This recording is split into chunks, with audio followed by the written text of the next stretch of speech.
So I'm Adam Kahn, And I'm Tim Smith. and we are medical students at Oklahoma State University Center for Health Sciences. And today we're presenting an evaluation of adherence to reporting guidelines among immunology journals, a meta-epidemiological study. High-quality research is fundamental for the advancement of healthcare. Reporting guidelines are used as checklists for authors to follow in order to mitigate bias by standardizing the manner of reporting research. Studies indicate that adherence to guidelines improves adverse event reporting and reduces incomplete methodology reporting. Therefore, our objective was to conduct a meta-epidemiological study to examine the policies of immunology journals regarding reporting guideline adherence and clinical trial registration. We did this by conducting a web engine search to identify the top 100 immunology and allergy journals according to the 2021 Scopus Guide score.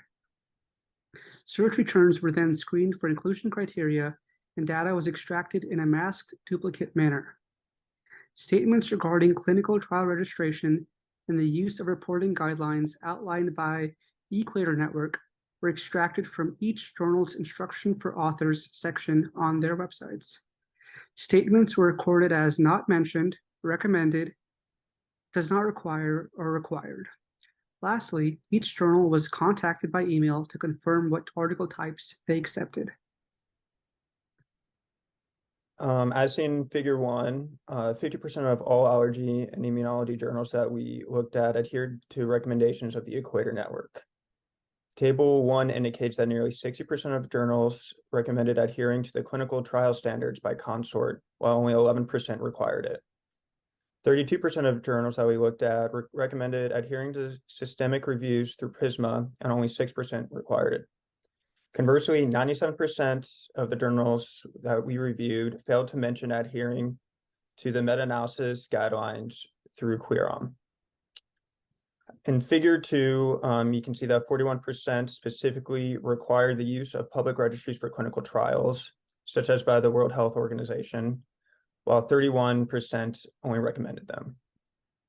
Our results indicated major inconsistencies in the adoption of reporting guidelines and for clinical trial registration policies of the journals that we reviewed. Nearly half of the top 100 immunology and allergy journals did not mention Equator guideline statements, and less than half required clinical trial registrations in general. We recommend that the editors of immunology and allergy journals encourage the use of reporting guidelines and clinical trial registration policies to improve transparency and mitigate any potential for any biases in order to improve their research.